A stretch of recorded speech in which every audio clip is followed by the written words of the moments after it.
Welcome to எஸ்டிவ் life. நம்மளோட சேனலில் வரிசையாக இந்தியாவோட பிரதமர்களோட வாழ்க்கை வரலாறை பற்றி பார்த்துக்கிட்டு வரோம். அந்த வரிசையில் இப்போ வரைக்கும் 2 பிரதமர்களோட வாழ்க்கை வரலாறை நம்ம பார்த்துருக்கோம். இன்னைக்கு பார்க்க போகிறது 3வது பிரதமர். நீங்கள் இப்போ வரைக்கும் 2 பிரதமர்களோட வாழ்க்கை வரலாறை பார்க்கலனா இந்த வீடியோவை பார்த்துட்டு போயிட்டு கண்டிப்பாக செக் பண்ணி பாருங்கள். இன்னைக்கு நாம் பார்க்க போகிறது இந்தியாவின் 3வது பிரதமரான லால் பகதூர் சாஸ்திரி. அவங்களோட வாழ்க்கை வரலாறை பற்றி தான் பார்க்க போகிறோம். இந்தியாவோட 3வது பிரதமர்னு சொன்னாலே நம்மளோட நினைவுக்கு வருவது ஒரு குள்ளமான உருவம், வெள்ளை தொப்பி, கரைப்படியா வெள்ளை உள்ளம். 6 அடி உயரம் கொண்டவர்கள் கூட அண்ணாந்து பார்க்கும் அளவிற்கு உயர்ந்த குணம் கொண்டவர் லால் பகதூர் சாஸ்திரி. நேருவுக்கு பின்னாடி இந்தியா என்ன ஆகும்னு உலகமே பயந்தபோது நாட்டை மிகச்சிறப்பாக வழிநடத்திய அந்த அமைதியான மனிதரின் வீரமான கதையை இன்னைக்கு நாம் விரிவாக பார்க்க போகிறோம்.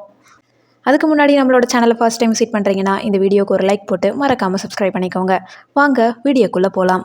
1904 வருஷம் அக்டோபர் மாதம் 2ஆம் தேதி காந்தி பிறந்த அதே தேதியில தான் உத்தரப்பிரதேசத்தின் முகல்சராய் என்ற ஊரில் பிறந்தாரு. தந்தை சரதா பிரசாத் ஒரு ஏழை பள்ளி ஆசிரியர். சாஸ்திரிக்கு 3 மாத குழந்தையாக இருக்கும்போது ஒரு சுவாரஸ்யமான சம்பவம் நடந்துச்சு. கங்கை கரையில் குளிக்கும்போது கூட்ட நெரிசல்ல தாயின் கையிலிருந்து தவறி ஒரு இடையரின் கூடையில் விழுந்துட்டாரு. குழந்தை இல்லாத அந்த இடையர் இது கடவுள் கொடுத்த பரிசு என எடுத்து சென்று விட்டாங்க. அதுக்கப்புறமா போலீஸ் உதவியோட தான் அவரை கண்டுபிடிச்சிருக்காங்க. அவங்களோட வீட்டிலேயே லால் பகதூர் சாஸ்திரி அவர்கள் வளர்ந்திருந்தார்னா இந்தியாவோட வரலாறு மாறி இருக்கும். 1½ வயசுலேயே தந்தையை இழந்தார். வறுமை அவரை ரொம்பவே வாட்டுச்சு. பள்ளிக்கு செல்ல கங்கை ஆற்றை கடக்க வேண்டும், படகில் செல்ல அரையனா கூட தன்னோட கையில இல்லாத நாட்களும் இருக்கு. யாரிடமும் கையேந்த விரும்பாத அந்த சிறுவன் தன் புத்தகங்களை ஒரு துணி மூட்டையில கட்டி தலையில வச்சுக்கிட்டு 2 மைல் அகலமுள்ள கங்கை ஆற்றுல நீந்தி கடந்தே பள்ளிக்கு போயிருக்காரு. தன் கையே தனக்கு உதவி என்பதற்கு இதுதான் ஆரம்பம்.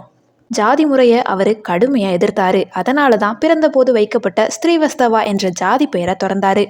வாரணாசியில் இருக்கக்கூடிய காசி வித்யாபீடத்தில் ஃபிலாசபி படித்து தேறியதற்காக அவருக்கு வழங்கப்பட்ட பட்டம் தான் சாஸ்திரி.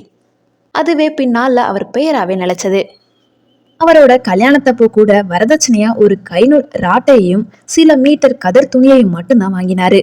ஆடம்பரம் அவர் அகராதியிலே கிடையாது. சுதந்திர போராட்டத்தப்போ 9 வருஷங்கள் வரைக்கும் சிறையில் இருந்திருக்காரு. சாஸ்திரி சிறையில் இருக்கும்போது அவரோட மகளுக்கு மிக கடும் காய்ச்சலாக இருந்திருக்கு. போராட்டத்தில் ஈடுபட மாட்டேன் என்று எழுதி தந்தா 1 வாரம் விடுப்பு தருவதாக ஆங்கிலேய அரசும் சொன்னுச்சு. அதை மறுத்த அவரு பிறகு நிபந்தனையற்ற பரோலில் வெளியே வந்தாரு. ஆனால் அவர் வீடு வந்து சேர்ந்த அந்த நிமிஷத்திலேயே அவர் மகள் இறந்து விட்டாங்க. பரோல் டைம் முடியறதுக்கு இன்னும் டைம் இருக்குன்னு காத்திருக்காம நேர்மையா மீண்டும் சிறைக்கே சென்றிருக்காரு. அதே போல மகன் உடல்நிலை சரியில்லாத போதும் கடமை தவறாம சிறைக்கு திரும்பியவர் அவரு. சுதந்திர இந்தியாவின் அமைச்சராக அவர் செய்த மாற்றங்கள் இன்னைக்குமே பேசப்படுது. போக்குவரத்து துறை அமைச்சராக இருந்தபோது ஆண்களுக்கு நிகராக பெண்களுக்கு வேலை தர வேண்டும் என்று முதல்ல பெண் நடத்துனர்களை நியமித்தவரும் இவர்தான்.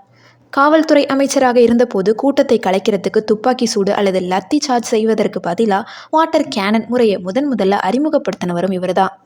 மக்கள் உயிர் மீது அவர் அத்தனை அக்கறை கொண்டிருந்தாரு. 1956 வருஷத்துல அரியலூர்ல நடந்த ரயில் விபத்து இந்தியாவையே உலுக்குச்சு. அதற்கு தார்மீக பொறுப்பையும் ஏத்துக்கிட்டு தன்னோட ரயில்வே அமைச்சர் பதவியையுமே ராஜினாமா செஞ்சாரு. அப்போ பிரதமர் நேரு அவர்கள் சாஸ்திரி விபத்துக்கு காரணம் கிடையாது, ஆனா ஒரு சிறந்த முன் உதாரணத்தை ஏற்படுத்த அவர் பதவி விலகலை நான் ஏற்கிறேன்னு நேரு அவர்கள் சொன்னாரு. பதவிக்காக அலைபவர்கள் மத்தியில பதவியை தூக்கி எறிந்தவர் தான் இவரு. 1964 வருஷம் பிரதமர் ஆகிறாரு. அடுத்த வருஷமே பாகிஸ்தான் போர் தொடுக்குது. அமெரிக்கா கோதுமை தரமாட்டோன்னு மிரட்டிய போது சாஸ்திரி நாட்டு மக்களை பார்த்து ஒரு வேண்டுகோள் விடுத்தாரு. வாரம் 1 நாள் ஒருவேளை உணவை தவிர்ப்போம் என்றாரு. மக்கள் அந்த விஷயத்தையுமே ஏத்துக்கிட்டாங்க. எல்லையில நாட்டை பாதுகாக்கும் வீரனையும் பசிபோக்கும் விவசாயியையும் ஒரே மேடையில வச்சு ஜெய் ஜவான் ஜெய் கிசான் என்று அவர் முழங்கியது இந்தியாவே ஒரு தேசமாக ஒன்றிணைத்தது. நாட்டின் பிரதமராக இருந்துமே அவருக்கு சொந்தமாக ஒரு கார் கூட கிடையாது. குடும்பத்தினர் வற்புறுத்தலால 12,000 ரூபாய்க்கு ஒரு கார் வாங்கினாரு.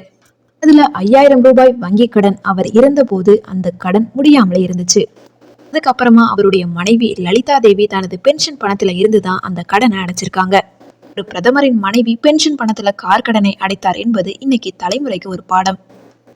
1966 வருஷம் ஜனவரி மாதம் 11ஆம் தேதி பாகிஸ்தானோட அமைதி ஒப்பந்தம் செய்ய ரஷ்யாவின் தாஷ்கண்ட் நகருக்கு செல்றாரு.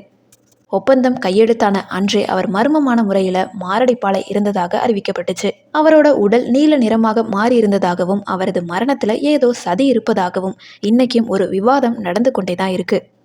அவர் இறந்த செய்தி கேட்டு ரஷ்ய பிரதமரும் பாகிஸ்தான் அதிபரும் அவரது சவப்பெட்டியை சுமந்து வந்து மரியாதை செலுத்தினாங்க. லால் பகதூர் சாஸ்திரி அவர்கள் வாழ்ந்த காலம் குறைவுதான், ஆனால் அவர் ஏற்படுத்திய தாக்கம் மிகப்பெரியது. நேர்மைக்கும் எளிமைக்கும் இன்னைக்கு வரைக்கும் உலக அளவில் அவர் ஒரு அடையாளமாக திகழ்கிறாரு. இந்தியாவின் 3வது பிரதமரான லால் பகதூர் சாஸ்திரி அவர்களை பற்றி நீங்கள் என்ன நினைக்கிறீங்கன்றதை கமெண்ட் செக்ஷனில் சொல்லுங்கள். இந்த வீடியோ உங்களுக்கு பிடிச்சிருக்கும்னு நினைக்கிறேன். பிடிச்சிருந்துச்சுன்னா லைக் பண்ணுங்கள், கமெண்ட் பண்ணுங்கள், ஷேர் பண்ணுங்கள். சப்ஸ்கிரைப் பண்ணாமல் பார்த்துக்கிட்டு இருந்தீங்கன்னா ப்ளீஸ் சப்ஸ்கிரைப் பண்ணிக்கோங்க. தேங்க்யூ ஸோ மச் ஃபார் வாட்சிங்.